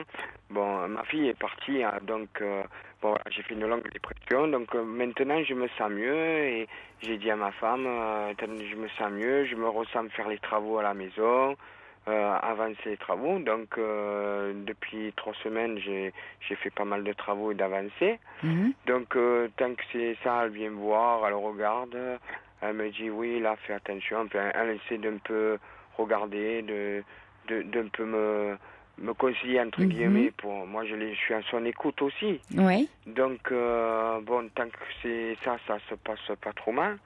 Bon, ma fille est partie 10 jours en colonie. En colonie. Donc voilà. Vous êtes tous les deux avec votre femme ? Disons que j'étais en chambre à part. Hein. Depuis 3 ans, je suis en chambre à part. Elle prend ma fille dans sa chambre. Bon, si j'essaye de la prendre... C'est pas super, ça. Je n'ose même plus essayer de la mettre dans sa chambre parce que ma fille... elle a quel âge, votre fille, Camille ? Ma fille a 8 ans.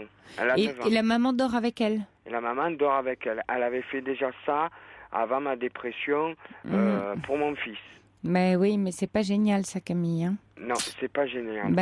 Non. Pour cette petite fille, si vous voulez, vous voyez, c'est un peu comme si l'enfant venait consoler la maman, puis elle prend la place du papa. Vous voyez, c'est pas extra pour elle. Donc là, actuellement, j'ai un travaux pour ça. C'est vrai que sa chambre, elle est pas finie. D'accord. Elle est pas finie. Donc ma femme me reprochait déjà au temps où j'étais malade de pas faire les travaux, etc. Mais aujourd'hui, je suis mieux. Donc, j'ai entrepris de faire les travaux, tout ce qu'il faut pour sa chambre. Et je lui ai dit à ma fille, j'ai dit, papa, il va te faire une belle chambre, mais après, il va falloir aller dans ta chambre. Donc, ma fille est partie en colonie. Oui. Donc, je suis retourné dans la chambre conjugale. Oui. Donc, j'ai essayé de discuter avec elle, mais pas moyen, sans chercher quelque chose de sexuel. Oui. Ouh là là, on vous entend plus, Camille, qu'est-ce qui se passe ? Est-ce que vous m'entendez mieux là ? Oui, bougez pas. Hein. J'ai essayé de me rapprocher d'elle. Non, bougez pas, oui. Voilà, j'ai essayé de me rapprocher d'elle, de discuter avec elle, mais pas moyen, et pas moyen de la toucher ou quoi que ce soit, donc elle me tourne le dos. Même quand je la regardais, elle regardait la télé, quand je la regardais, elle me dit qu'est-ce que tu vas me regarder ? Bon, elle me repoussait, quoi. Voilà. Après, j'étais très mal, donc je sortais, j'allais aller prendre l'air, je fumais une cigarette parce que j'étais assez contrarié. Et pendant un certain temps, elle venait pas, elle n'est jamais venue me faire la bise ou quoi que ce soit. Moi, j'ai essayé de lui faire une bise. Elle tendait un peu sa joue et dès que j'y faisais la bise, elle s'essuyait la joue. J'ai dit pourquoi tu fais ça ? Elle me dit me demande pas. Ne me demande pas. Elle fuit la discussion avec vous. Elle fuit la discussion. C'est embêtant ça. Ouais. Voilà, elle fuit la discussion. Et il s'est passé que c'est vrai que moi peut-être j'étais un peu trop pressant de rattaquer le lendemain, d'essayer de savoir la discussion. Et elle devait reprendre le travail à 2h30. Elle est partie à midi. Et c'est vrai que je l'ai suivie. Ouais. Je l'ai suivie, elle m'a pas vu. Au départ, elle m'a pas vu du tout. Ouais. J'ai vu, elle est allée à son travail, elle s'est mise dehors à fumer. Et j'ai voulu sortir, la rejoindre pour dire, tu sais, je lui ai dit, même, j'ai dit, tu sais, ça sert à rien de partir comme ça pour perdre ton temps au travail 1h30 à fumer dehors. Et elle a très mal pris. Elle m'a téléphoné alors que j'étais en retour, en cours de route à la maison. Elle m'a dit, on va vendre la maison. Et bon, j'ai pleuré aussi parce que ça m'a fait très mal. Et finalement, le soir, elle est rentrée. Elle me fait, t'as de la chance, il n'y avait pas beaucoup de personnel ce jour-là. Elle avait très mal pris. Bon, de ce jour-là, bon, pas de bisous, rien du tout. Elle m'ignore complètement, voilà. Elle m'ignore tout ce qui est rapprochement. Elle veut éviter tout ce qui est rapprochement avec moi. Mais elle a sans doute senti Camille comme un peu une intrusion, que vous l'ayez suivie et que vous lui donniez, voyez, une sorte de conseil. Voilà, elle a dû très mal le prendre. Voilà, parce que dès que je la conseille, parce qu'il y a longtemps de ça, déjà, autant j'ai un fils de 16 ans, il s'est passé ce problème-là, mais je ne l'ai pas suivi ni quoi que ce soit. Mais j'ai dit, mais on a un problème de couple, il faudrait qu'on se suive tous les deux. Oui. Etc. Elle m'a toujours dit, le problème, c'est toi. Elle se remet pas du tout en cause. Voilà. Alors, quand j'ai été hospitalisée, elle a été suivie avec le problème, on a une même psychiatre. Tous les deux la même psychiatre, mais séparément, oui. Voilà, séparément. Oui. Et puis, malgré mon hospitalisation, mais c'est un peu reparti, on a rediscuté, on s'est rapprochés. Je la sentais beaucoup plus proche de moi. Oui. Et aujourd'hui, elle me dit, pendant le temps d'hospitalisation, j'étais très proche de toi, etc. J'étais soutenue. Et bon, elle a pas mal de copines de travail auxquelles elle doit discuter un peu de la situation. Elle me dit, moi, je connais beaucoup de femmes qui t'auraient quitté à ce moment-là. Donc, c'est quand même assez dur d'entendre. C'est un peu dur, oui. Parce que c'est un moment où j'étais très mal dans ma vie, où j'étais sous pression par rapport à mon travail. Et puis c'est une dépression liée au travail, enfin, c'est très particulier. Oui, c'est une dépression au niveau du travail, mais aussi conjugale, parce que j'étais quand même déjà séparée par rapport... Là, à ce moment-là, elle avait mon fils dans la chambre. Oui, aujourd'hui, c'est le cas contraire. Mon fils a 16 ans, il a sa chambre, mais elle a ma fille. Vous voyez ? Donc, là, j'ai fait des travaux et tout. Des fois, elle me dit, n'en fais pas trop. Mais j'essaie d'avancer pour y montrer parce qu'elle ne croit pas à mon évolution. Elle ne voit pas que je suis en train d'aller mieux, que je suis mieux dans ma tête, que j'ai fait abstraction à mon travail et j'ai mis les choses au clair avec mon chef. Oui. Donc, ah oui, donc vous avez fait tout un parcours, en fait, Camille. Parcours, oui, c'est ce que j'entends. Et puis, j'ai l'impression que depuis que je suis avec elle, elle ne considère pas mon travail comme un travail parce qu'elle est auxiliaire de vie, donc elle s'occupe d'handicapés, donc ça demande beaucoup d'énergie. Et moi, elle a l'impression, elle me dit, toi, tu fais pas un travail qui est fatigant, tu peux t'occuper des enfants, de la maison et tout. Oui, enfin, vous avez quand même été victime d'harcèlement moral au travail. Voilà. C'est pas rien. Chose que j'ai fait toujours avant et que j'entreprends maintenant alors que je suis mieux. Bon, je pense que peut-être qu'avec le temps, elle va s'apercevoir un peu plus. Là, l'autre soir, j'ai fait le linge. Elle veut pas que je repasse parce que je sais pas très bien repasser, ça je veux mieux le reconnaître. Je le fais pour rendre service. Mais des fois, elle a des petits mots vexants, si c'est mal fait. Ou bien quand j'ai nettoyé la maison, j'ai fait tout propre, nickel. Elle rentre, elle me dit, tu as mal nettoyé la maison, c'est pas propre. Voilà, elle a beaucoup de reproches sur moi quand je fais quelque chose. Donc c'est assez difficile à vivre. Ah bah oui, j'imagine. C'est pour ça que moi, j'ai eu la dépression, donc je suis sortie. Après, il y a eu ma fille et tout. C'est vrai que je me suis mis beaucoup à l'écart parce que j'étais seule. J'étais à l'écart, donc j'allais souvent dans le garage, j'écoutais la radio, j'écoutais votre émission que je trouve super. Et je voyais qu'il y avait beaucoup de couples qui ont un peu de problèmes similaires aux miens. Et donc, je tiens à voir avec vous comment je dois... Est-ce que je fais bien de continuer? Parce que moi, j'ai un collègue proche, mais lui, il l'opposait de moi. Et moi, je suis très affectif. Ma femme l'est moins. Elle est beaucoup moins affective. Vu de son passé, de son père, elle a eu... Peut-être qu'elle se barricade un peu. Ça ne veut pas dire qu'elle a moins de besoins, mais en tout cas, l'émotion est un peu barricadée chez elle. Voilà, parce que... Et vous êtes plus à fleur de peau. Et votre ami ou collègue vous dit quoi quand elle me dit, ça fait 8 ans que ça dure, tu as fait la dépression et tout, etc. C'est vrai qu'à mon copain, je me confie un peu, mais lui, il a tendance à vite lâcher prise. Moi, je l'aime beaucoup. Je lui ai fait comprendre aussi par lettre, par texto. Que vous teniez à elle, c'est ça, Camille? Tiens à elle. Et qu'est-ce qu'elle répond à ça? Elle me répond à rien. Par contre, j'y ai fait des roses récemment parce que par rapport à mes excuses, par rapport à de l'avoir sévi, mais j'ai dit, mais comprends que depuis, je n'ai plus ma vie de couple, mon lien conjugal avec toi, je m'inquiète. Et comment elle a reçu ces roses, Camille? Elle m'a dit, mets-les dans le pot, et voilà. Et je les ai mis dans les pots. Et j'avais pas fait attention, j'avais jeté la carte que j'avais marquée. Non, mais je l'ai récupérée dans la poubelle le soir même. Je l'ai remis dans les roses le matin. Et là, ce matin, ma fille qui était seule avec moi m'a dit, maman a regardé la carte que tu as fait avec le cœur, avec ce qui est marqué. J'ai demandé juste une chose, j'ai dit, est-ce qu'elle a pleuré? Elle m'a dit non, elle n'a pas pleuré, mais elle est restée beaucoup dessus. On aurait dit qu'elle avait les yeux qui brillaient. Ah, c'est joli, Camille. Donc, ça vous donne un espoir.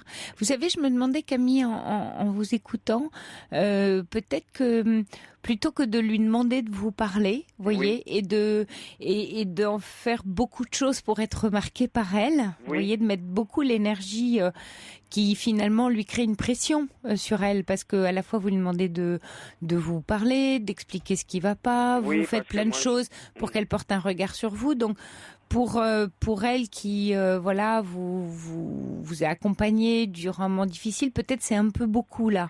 Peut-être que vous pourriez inverser, c'est-à-dire au lieu d'être en attente, lui donner autre chose. Je dis pas que vous lui donnez rien, attention, mais lui donner autrement, on va dire plutôt autrement votre amour, c'est-à-dire de lui dire finalement un peu ce que vous me dites avec beaucoup de douceur et de tendresse, de lui dire voilà, je sens que je suis maladroit, je sens que je t'agace, vous voyez, de parler de vous en disant ce que vous ressentez. C'est ce qu'on appelle, vous savez, les principes de communication non violente et tout. Et pas de lui dire voilà, je comprends bien, je vois bien que t'as pas envie de me parler, que tu m'évites, que je t'agace et tout. Moi, ça me fait de la peine. Je sais plus comment t'aborder. Je tiens à toi, je tiens à notre couple, je tiens à notre famille, à nos enfants, à la maison, à ce qu'on a construit. Je suis malheureux. Et qu'est-ce que tu crois qu'on pourrait faire? C'est-à-dire de lui redonner l'initiative à elle en disant je vois bien quand je fais des choses. Alors citez-lui ce que vous me dites. Voilà, je fais le ménage. T'as une petite réflexion, ça va pas.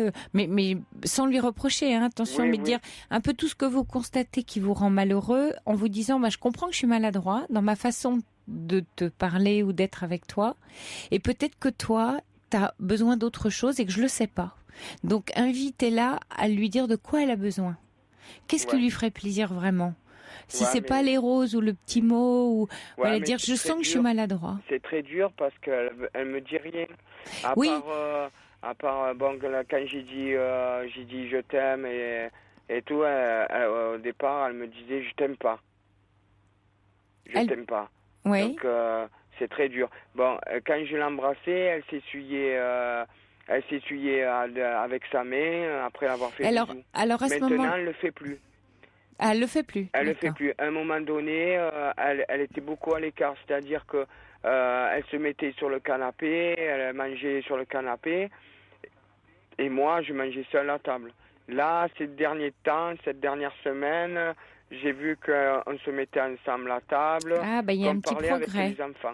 Oui, il y a un petit progrès. Il y a un petit progrès. Dites-lui que vous avez ce sentiment d'être un peu maladroit et de mal vous y prendre, et que peut-être vous ne savez pas bien ce dont elle a besoin, sans lui demander la réponse, en disant j'entends bien que t'as pas très envie de me parler, mais voilà, moi je me sens maladroit, donc si jamais à l'occasion tu peux me montrer un peu qu'est-ce qui arrangerait les choses, mais vous mettez pas non plus, et c'est ce que dit Nadège, et je trouve qu'elle a raison, elle envoie un message en disant à vous entendre Camille, on a le sentiment que vous vous mettez à l'écart de peur de peser, prenez votre place sans peur ni agressivité. On sent beaucoup de peur, enfin, on sent beaucoup de tension dans votre positionnement par rapport à elle. Faites plus simple, plus tranquille, plus cool, plus comme vous avez envie d'être. Voilà, parce que j'ai compris, bon là, elle prend ma fille, elle va à la mer. Là, elle est arrivée du travail, c'était son dernier jour, après elle est en vacances. Elle prend ma fille, elle va à la mer. Elle m'a dit, je vais pour me détendre. Parce que moi, des fois, j'ai dit, j'ai envie d'aller avec toi, avec la petite, quand on forme une vie de couple. Et elle m'a dit, j'ai envie de me détendre. Ah ben voilà, donc elle dit ce dont elle a besoin, vous voyez, c'est intéressant. Donc je crois qu'il va falloir être un peu plus tranquille. Voilà, il faut que je garde mon calme, que je me un peu pose plus pas trop de questions. Non. Non, pas trop de questions. Faites comme vous le sentez, calmement, tranquille, elle va le sentir. Vous savez, dans un couple, on peut être très animal parfois, on peut ressentir sans mots. Et peut-être que ça lui pèse, elle sent une pression. Voilà. Je reconnais que j'ai été dur avec elle. J'ai été dur par ma maladie. Elle me le dit. Mais rentrez pas là-dedans. J'ai été malade, maintenant j'ai besoin de souffler. Mais Camille, rentrez pas dans la culpabilité. Ne cherchez ni des coupables ni des responsables dans votre histoire. Accueillez plutôt la vie comme elle vient, dans ces petits riens, vous voyez, qui sont un peu doux. Parce que si elle est restée... l'anniversaire de ma fille. Demain, on va faire les courses ensemble. Ah bah chouette, vous voyez. Voilà. Et si elle a regardé longtemps. Et puis, essayez d'être léger avec elle. Et de lui montrer à quel point vous êtes léger, juste heureux d'être avec. Je crois que c'est le plus joli cadeau que vous allez lui faire à votre femme. C'est juste le bonheur qu'elle va sentir quand vous avez d'être là. J'évite de dire tous les jours je t'aime. Là, depuis quelques jours, j'évite de lui dire je t'aime, d'y envoyer des messages. J'ai vu que ça lui mettait, qu'elle était. C'est une pression. Mais oui, parce que Camille, en fait, c'est un peu comme si votre débordement affectif créait chez elle une pression. Dans le je t'aime, elle, ce qu'elle entend, c'est aime-moi. Et c'est trop lourd. Voilà. C'est comme si vous lui demandiez quelque chose qu'aujourd'hui, en tout cas aujourd'hui, elle peut pas, ou elle a pas envie, ou elle ne sait pas vous donner. Et ça la met pas bien. Donc, calez-vous un peu plus d'empathie avec elle. Et puis, voilà, plus tranquille. Parler de tout, des enfants, tout ça. De la vie qui va. Oui, du temps à partager, tout ça. Parce que là, on va avoir 3 semaines. Bon, j'espère que sur 3 semaines, je la laisserai sortir avec mes enfants quand ils veulent, mais... J'ai remarqué qu'elle veut éviter quand même de trop sortir avec moi, quoi.